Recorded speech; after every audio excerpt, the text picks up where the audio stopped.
بسم اللہ الرحمن الرحیم۔ السلام علیکم۔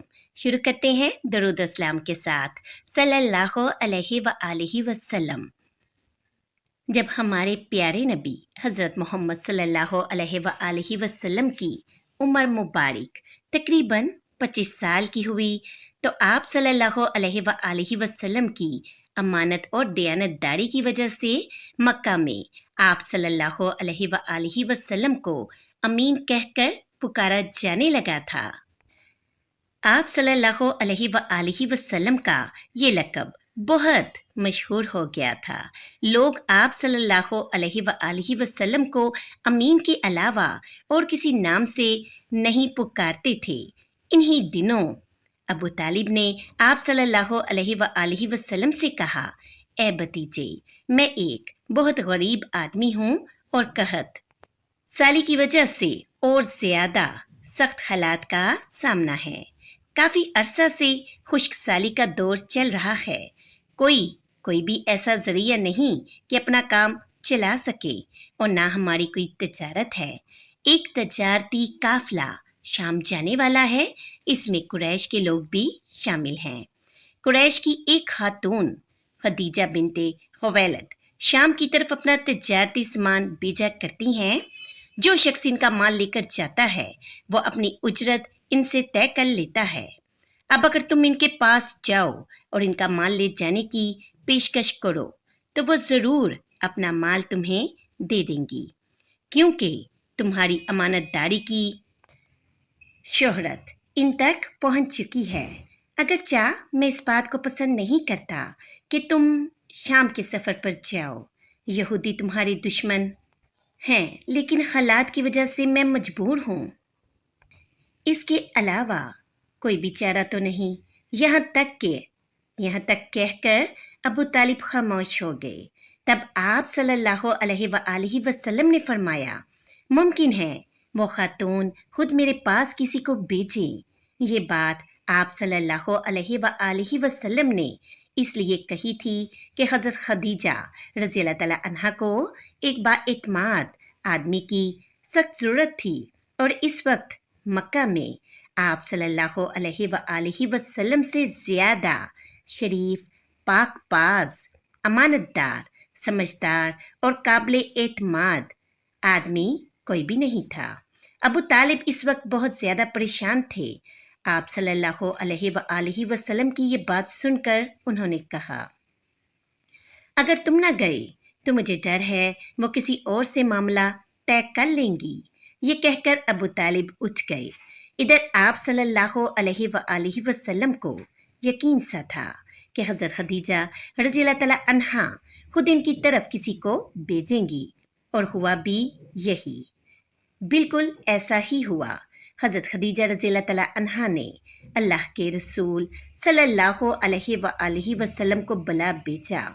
پھر آپ صلی اللہ علیہ وآلہ وسلم سے کہا، میں نے آپ کی سچائی، امانت داری اور نیک اخلاق کے بارے میں سنا ہے، اور اسی وجہ سے میں نے آپ کو بلوایا ہے۔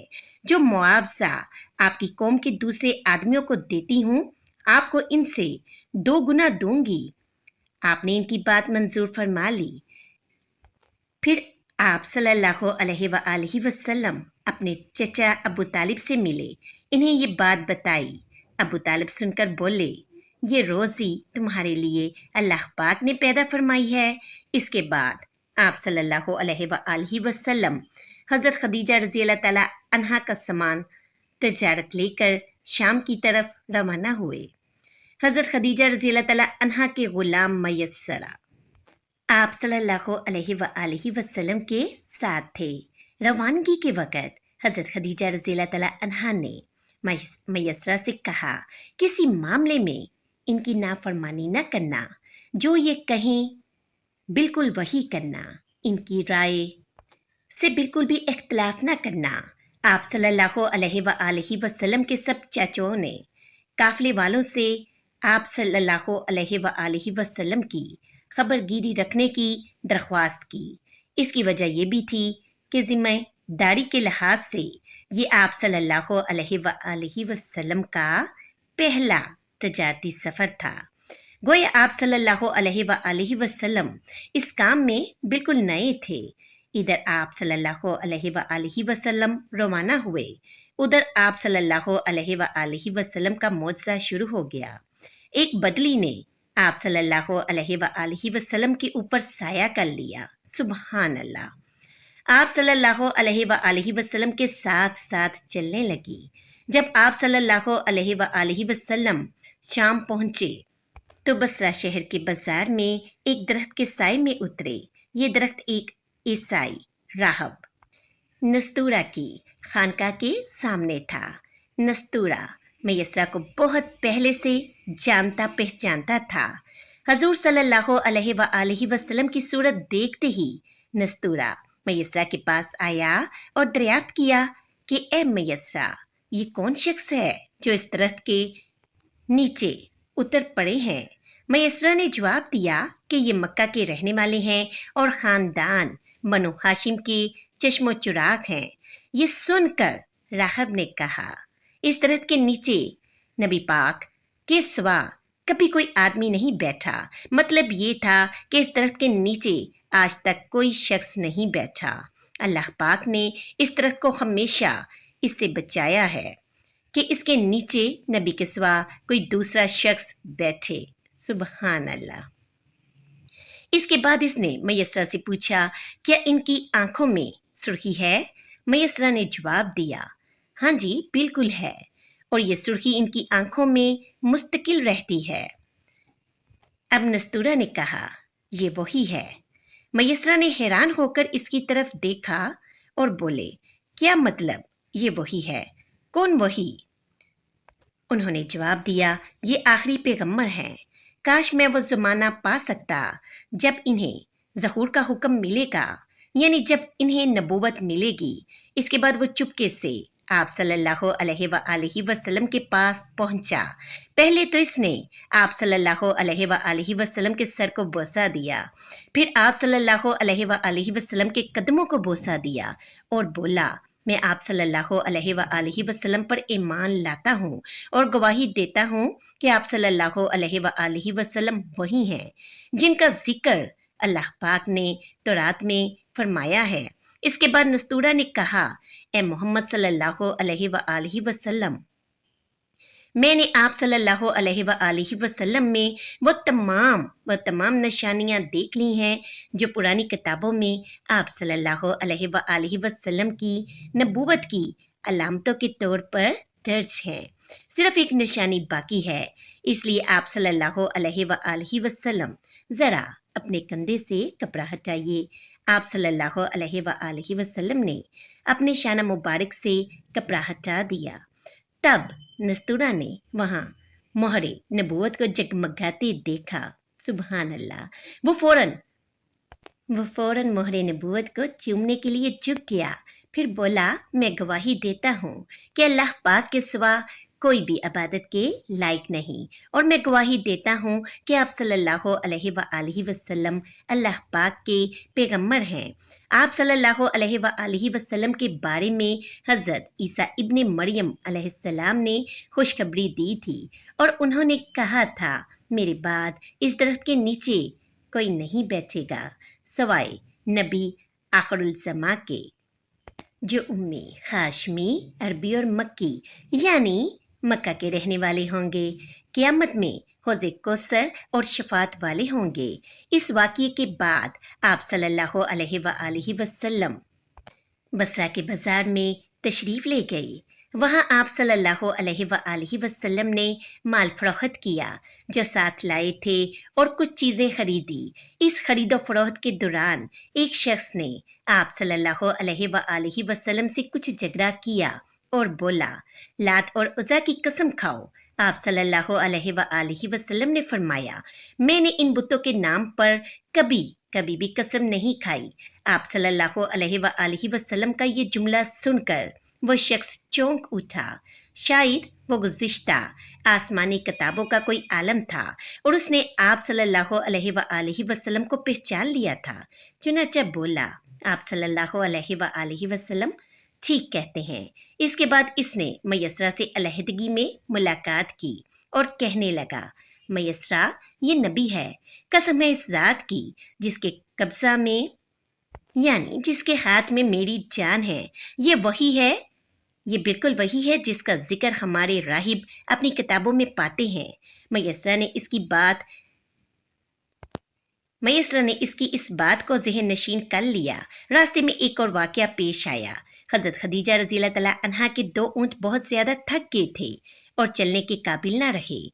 इनकी वजह से मैसरा काफ़िले के पीछे रह गया। नबी करीम सल्लल्लाहु अलैहि वसल्लम काफ़िले के अगले हिस्से में थे। मैसरा इन ऊँटों की वजह से काफ़ी परेशान हुआ तो दौड़ता हुआ अगले हिस्से की तरफ आया और अपनी परेशानी के बारे में आप सल्लल्लाहु अलैहि वसल्लम को बताया। आप सल्लल्लाहु अलैहि वसल्लम इसके साथ इन दोनों ऊँटों के पास तशरीफ़ लाए, इनकी कमर और पिछले हिस्से पर हाथ फेरा, फिर कुछ पढ़कर दम किया। आप सल्लल्लाहु अलैहि वसल्लम का ऐसा करना था कि ऊँट इसी वक्त ठीक हो गए और इस कदर तेज चले कि काफिले के अगले हिस्से में पहुंच गए। सुभान अल्लाह। अब वो मुंह से आवाजें निकाल रहे थे और चलने में जोशो खरोश का इजहार कर रहे थे। फिर काफिले वालों ने अपना सामान फरोख्त किया। इस बार इन्हें इतना नफा हुआ कि पहले कभी भी नहीं हुआ था। चुनांचा मैसरा ने आप सल्लल्लाहु अलैहि वसल्लम से कहा, ए मोहम्मद सल्लल्लाहु अलैहि वसल्लम, हम साल हर साल से हज़रत खदीजा के लिए तजारत कर रहे हैं, मगर इतना ज़बरदस्त नफ़ा हमें पहले कभी नहीं हुआ जितना इस बार हुआ है। आखिर काफिला वापस मक्का की तरफ रवाना हुआ। मैसरा ने इस दौरान साफ तौर पर यह बात देखी कि जब गर्मी का वक्त होता था और नबी करीम सल्लल्लाहु अलैहि वसल्लम अपने ऊँट पर होते थे तो 2 फरिश्ते धूप से बचाने के लिए आप पर साया किए रहते थे। इन तमाम बातों की वजह से मैसरा के दिल में आप सल्लल्लाहु अलैहि वसल्लम की मोहब्बत घर कर गई और यूं लगने लगा जैसे वो आप सल्लल्लाहु अलैहि वसल्लम का गुलाम हो। आप सल्लल्लाहु अलैहि वसल्लम दोपहर के वक़्त मक्का में दाखिल हुए। आप सल्लल्लाहु अलैहि वसल्लम बाकी काफिले से पहले पहुंच गए थे। आप सल्लल्लाहु अलैहि वसल्लम सीधे हज़रत खदीजा रज़ियल्लाहु तआला अन्हा के घर पहुंचे। वो इस वक्त चंद औरतों के साथ बैठी हुई थी। उन्होंने दूर से आप सल्लल्लाहु अलैहि वसल्लम को देख लिया। आप सल्लल्लाहु अलैहि वसल्लम ऊँट पर सवार थे और 2 फरिश्ते आप सल्लल्लाहु अलैहि वसल्लम पर साया किए हुए थे। हज़रत खदीजा रज़ियल्लाहु तआला अन्हा ने ये मंजर दूसरी औरतों को भी दिखाया। वो सब बहुत बहुत ज़्यादा हैरान हुई। अब आप सल्लल्लाहु अलैहि वसल्लम ने हज़रत खदीजा रज़ियल्लाहु तआला अन्हा को तजारत के हालात सुनाए, मुनाफा के बारे में बताया। इस मर्तबा पहले की निस्बत 2 गुना मुनाफा हुआ था। हज़रत खदीजा रज़ियल्लाहु तआला अन्हा बहुत ज़्यादा खुश हुई। उन्होंने पूछा, मैसरा कहाँ है? आप सल्लल्लाहु अलैहि वसल्लम ने बताया, वो अभी पीछे है। ये सुनकर हज़रत खदीजा रज़ियल्लाहु तआला अन्हा ने कहा, आप सल्लल्लाहु अलैहि वसल्लम फ़ौरन इसके पास जाइए और इसे जल्द अज जल्द मेरे पास लाइए। आप सल्लल्लाहु अलैहि वसल्लम वापस रवाना हुए। हज़रत खदीजा रज़ियल्लाहु तआला अन्हा ने दरअसल आप सल्लल्लाहु अलैहि वसल्लम को इसलिए भेजा था कि वो फिर से वही मंजर देखना चाहती थी, जानना चाहती थी कि अब भी फरिश्ते इन पर साया करते हैं या नहीं करते। जो ही आप सल्लल्लाहु अलैहि वसल्लम रवाना हुए, ये अपने मकान के ऊपर चढ़ गई और वहाँ आप सल्लल्लाहु अलैहि वसल्लम को देखने लगी। आप सल्लल्लाहु अलैहि वसल्लम की शान अब भी वही नजर आई। अब उन्हें पक्का यकीन हो गया कि उनकी आंखों ने धोखा नहीं खाया था। कुछ देर बाद आप सल्लल्लाहु अलैहि वसल्लम मैसरा के साथ उनके पास पहुंच गए। हज़रत खदीजा रज़ियल्लाहु तआला अन्हा ने मैसरा से कहा, मैंने इन पर 2 फरिश्तों को साया करते हुए देखा है। क्या तुमने भी कोई ऐसा मंजर देखा है? जवाब में मैसरा ने कहा, मैं तो ये मंजर इस वक्त से देख रहा हूँ जब काफिला यहाँ से शाम जाने के लिए रवाना हुआ था। इसके बाद मैसरा ने नस्तूरा से मुलाकात का हाल सुनाया। दूसरे आदमी ने जो कहा था वो भी इनको बताया, जिसने लात और उज़ा की कसम खाने के लिए कहा था। फिर ऊँटों वाला वाकया इनको बताया। ये तमाम बातें सुनने के बाद हज़रत खदीजा रज़ियल्लाहु तआला अन्हा ने आप सल्लल्लाहु अलैहि वसल्लम को तयशुदा उजरत से दोगुना दी, जबकि तयशुदा उजरत पहले ही दूसरे लोगों की निस्बत दोगुना थी। इन तमाम बातों से हज़रत खदीजा रज़ियल्लाहु तआला अन्हा बहुत हैरान हुई। अब वो अपने चाचाजाद भाई वर्का बिन नौफल से मिली। ये पिछली किताबों के आलिम थे। हज़रत खदीजा रज़ियल्लाहु तआला अन्हा ने इन्हें जो कुछ खुद देखा और मैसरा की ज़ुबानी सुना था वो सब कुछ कह सुनाया।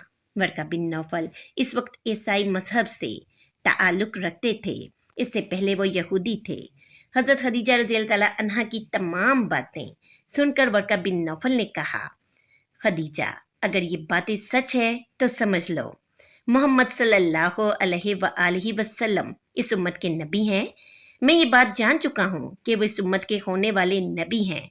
दुनिया को इन्हीं का इंतजार था। यही इनका ज़माना है। यहाँ ये बात भी वाजिया हो जाए कि नबी अकरम सल्लल्लाहु अलैहि वसल्लम ने हज़रत खदीजा रज़ियल्लाहु तआला अन्हा के लिए तजारती सफ़र सिर्फ एक बार ही नहीं किया, चंद सफ़र और भी किए हैं। हज़रत खदीजा रज़ियल्लाहु तआला अन्हा एक शरीफ और पाक पास खातून थी। नस्ब के एतबार से भी कुरैश में सबसे आला थी। उन्हें कुरैश की सैयदा कहा जाता था। कौम के बहुत से लोग उनसे निकाह करने के ख्वाहिशमंद थे। कई नौजवानों के पैगाम उन तक पहुंच चुके थे, लेकिन उन्होंने किसी के पैगाम को भी कबूल नहीं किया था। नबी पाक सल्लल्लाहु अलैहि वसल्लम तजारत के सफ़र से वापस आए तो आप सल्लल्लाहु अलैहि वसल्लम की खसूसियात देखकर और आप सल्लल्लाहु अलैहि वसल्लम की बातें सुनकर वो आप सल्लल्लाहु अलैहि वसल्लम से बहुत ज़्यादा मुतासिर हो चुकी थी। लिहाजा उन्होंने एक खातून नफीसा को आप सल्लल्लाहु अलैहि वसल्लम की खिदमत में भेजा। उन्होंने आकर आप सल्लल्लाहु अलैहि वसल्लम से कहा कि अगर कोई दौलतमंद और पाक पास खातून खुद आप सल्लल्लाहु अलैहि वसल्लम को निकाह की पेशकश करे तो क्या आप सल्लल्लाहु अलैहि वसल्लम मान लेंगे? उनकी ये बात सुनकर आप सल्लल्लाहु अलैहि वसल्लम ने फरमाया, वो कौन है? नफीसा ने फौरन कहा, खदीजा बिनते खुवैलद। आप सल्लल्लाहु अलैहि वसल्लम ने इन्हें इजाज़त दे दी। नफीसा हज़रत खदीजा रज़ियल्लाहु तआला अन्हा के पास आई, इन्हें सारी बात बताई। हज़रत खदीजा रज़ियल्लाहु तआला अन्हा ने अपने चचा उमर बिन असद को इत्तला कराई ताकि वो आकर निकाह कर दें। हज़रत खदीजा रज़ियल्लाहु तआला अन्हा की इससे पहले 2 मरतबा शादी हो चुकी थी। इनका पहला निकाह अतीक इब्ने माइद से हुआ था। इससे बेटी हिंदा पैदा हुई थी। अतीक के फोत हो जाने के बाद हज़रत खदीजा रज़ियल्लाहु तआला अन्हा का दूसरा निकाह अबू हाला नामी शख्स से हुआ। अबू हाला की वफ़ात के बाद हज़रत खदीजा रज़ियल्लाहु तआला अन्हा बेवगी की ज़िंदगी गुजार रही थी कि उन्होंने आप सल्लल्लाहु अलैहि वसल्लम से निकाह का इरादा कर लिया। इस वक्त हज़रत खदीजा रज़ियल्लाहु तआला अन्हा की उम्र तकरीबन 40 साल के लगभग थी। हज़रत खदीजा रज़ियल्लाहु तआला अन्हा के चचा उमर बिन असद वहां पहुंच गए। इधर नबी करीम सल्लल्लाहु अलैहि वसल्लम भी अपने चचाओं को लेकर पहुंच गए। निकाह किसने पढ़ाया, इस बारे में रवायात मुख्तलिफ हैं। एक रवायत ये है कि ये निकाह चचा अबू तालिब ने पढ़वाया था। महर की रकम के बारे में भी रवायात मुख्तलिफ हैं। एक रवायत ये है कि महर की रकम 12 उकिया के करीब थी। दूसरी रवायत ये है कि पहली रवायत ये है कि महर की रकम 12 उकिया के करीब थी। दूसरी रवायत ये है कि आप सल्लल्लाहु अलैहि वसल्लम ने महर में 20 जवान ऊँटनियाँ दी। निकाह के बाद नबी करीम सल्लल्लाहु अलैहि वसल्लम ने वलीमे की दावत खिलाई और इस दावत में आप सल्लल्लाहु अलैहि वसल्लम ने 1 या 2 ऊँट ज़िबह किए। हमारे प्यारे नबी हज़रत मोहम्मद सल्लल्लाहु अलैहि वसल्लम की शान ये है कि हम जब वज़ू करते हैं तो हम पाक हो जाते हैं, लेकिन जब हमारे प्यारे नबी हज़रत मोहम्मद सल्लल्लाहु अलैहि वसल्लम वज़ू फरमाया करते थे तो पानी पाक हो जाया करता था। सुबहान अल्लाह। ہم سب کو نبی پاک صلی اللہ علیہ وآلہ وسلم کا امتی ہونے پر فخر کرنا چاہیے اور دعا کرنی چاہیے کہ اللہ پاک ہمیں نبی پاک کی شفاعت عطا فرمائے، آمین۔ امید کرتی ہوں آج کی ویڈیو آپ کو اچھی لگی ہوگی۔ ملتی ہوں پھر نئی ویڈیو کے ساتھ، دعاؤں میں یاد رکھیے گا۔ اللہ حافظ۔